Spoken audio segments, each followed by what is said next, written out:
Good evening. For WRCO News, I'm Joanne Krulotz. 25 Red Cross volunteers from Wisconsin are part of the Hurricane Helene relief effort in the southeastern United States. Their assignments can change at any time. In fact, Red Cross volunteers have to be on standby in case they're needed more somewhere else in the country. 1,400 volunteers from around the country are part of the effort. Donations for flood victims in North Carolina and Tennessee following Hurricane Helene are being accepted at Driftless Outdoors on Highway 80 North. Basic needs are bottled water and canned food, along with can openers if donating canned food. Organizers are planning to leave with a semi-load of donations by Friday. Please have your donations dropped off by Thursday evening at 5. For more information, call 608-475-1219. That's 475-1219. Donald Trump campaigns in Dane County tomorrow. It's his first ever rally in the Madison area. It's happening at a metal fabricating company called Dane Manufacturing in Waunakee tomorrow afternoon. The campaign says access to the public will be limited and open mostly to the media. Democrats dominate elections in Dane County, but leading Wisconsin Republicans say there are enough Republicans here to shrink the margins. Donald Trump and Kamala Harris are neck and neck in Wisconsin in the latest poll. The New York Times and Siena College say Harris leads here 49% to 47%. Wisconsin has been decided by less than a point in 4 of the last 6 campaigns. The people who build new homes in Madison can't afford to live in them. That's the conclusion of a study done by the firm Construction Coverage. In Madison, construction workers earn about $30 an hour. But the average monthly mortgage payment is more than $2,000 a month. That means Madison construction workers would have to work 55 hours a week to keep housing costs below 30% of their pay. It was only 42 hours a week when they crunched the numbers 2 years ago. Gas prices continue to rise across the state.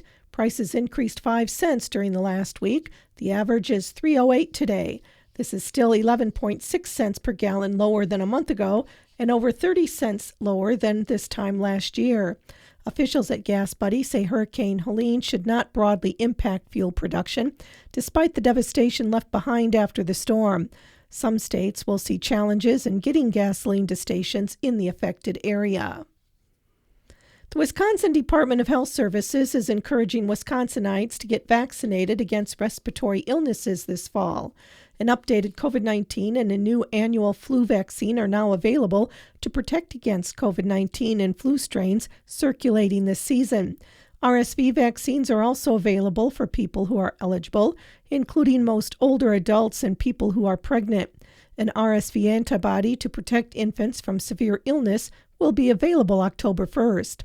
Currently in Wisconsin, COVID-19 activity is elevated statewide, especially in children younger than 5 years old and adults over the age of 65.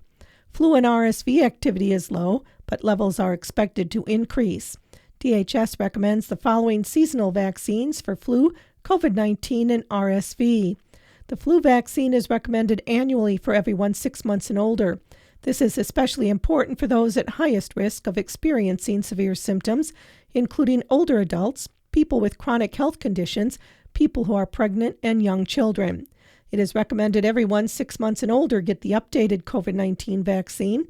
The 2024-25 vaccine is formulated to protect against currently circulating variants of COVID-19 and will protect people from the potentially serious outcomes of COVID-19 illness this fall and winter.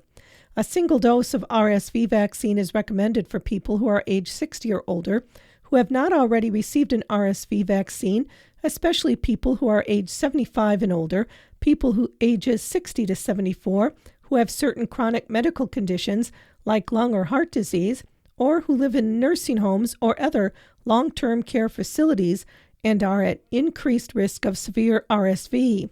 RSV vaccine is not currently an annual vaccine, meaning older adults do not need to get a dose every RSV season. A single student is believed to be responsible for a series of threats made to western Wisconsin schools. Staff from Chippewa Falls School District and the Wisconsin Department of Justice say a series of threats made last week through the official online reporting app Speak Up, Speak Out came from one student. Those threats forced the closure of schools in Altoona, Augusta, Eau Claire, Chippewa Falls, and Elk Mound. The unidentified student will be facing legal and school-related consequences, though it is unclear if they have been arrested.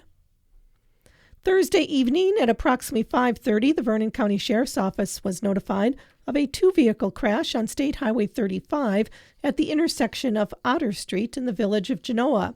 Katie Lynn Foley, 32 of Mount Sterling, was traveling southbound on State Highway 35 and struck the rear of a southbound vehicle operated by Anthony Boardman, 24 of Genoa, while Boardman was attempting to turn left onto Otter Street. Significant injuries were reported, and Katie Foley was transported to Gunderson Health System in La Crosse by Gunderson Tri-State Ambulance. The Wisconsin Department of Revenue reminds eligible Wisconsin property owners that the deadline to apply for the late lottery and gaming credit for their 2023 property tax bill is tomorrow, October 1st. Each year, qualifying Wisconsin taxpayers receive a lottery and gaming credit on their property tax bills. The lottery credit provides direct property tax relief and is displayed on tax bills as a reduction of property taxes due.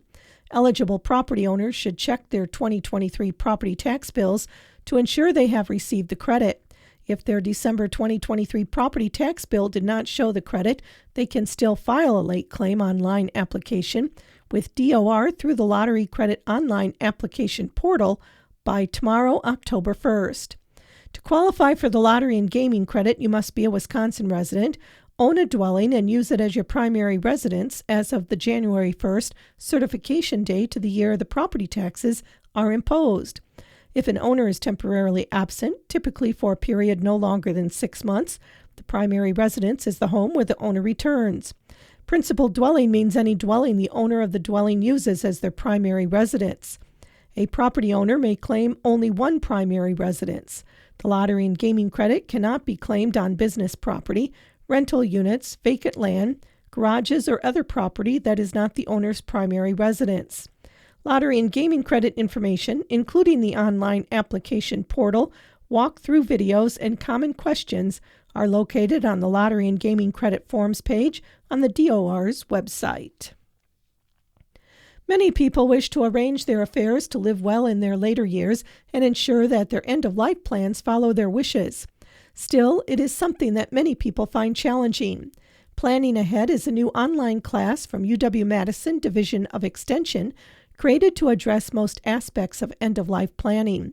In 1-hour online classes, Extension educators guide participants through examining healthcare wishes, financial responsibilities, legal requirements and documentation, distribution of personal property, end-of-life decisions, dealing with grief, and the emotional ramifications. The program is designed both for those who want to prepare for their own passing, to make things easier for family members, and for those who have or are in the process of losing a loved one and are dealing with the transition. Each participant will receive a Planning Ahead workbook in addition to an online workbook version to help organize the tasks and documents associated with end-of-life decisions. Classes will be held Wednesday evenings, October 2nd through November 13th, from 5:30 to 7 at the Lancaster City Hall Senior Center. Grant County residents are invited to join Planning Ahead, a free in-person course facilitated by Beverly Dahl, Grant County Human Development and Relationship Educator, UW-Madison Division of Extension. Registration is available online or by calling Bev Dahl at 608-723-2125. For more information about Planning Ahead, check out the program website at aging.extension.wisc.edu/programs/planning-ahead.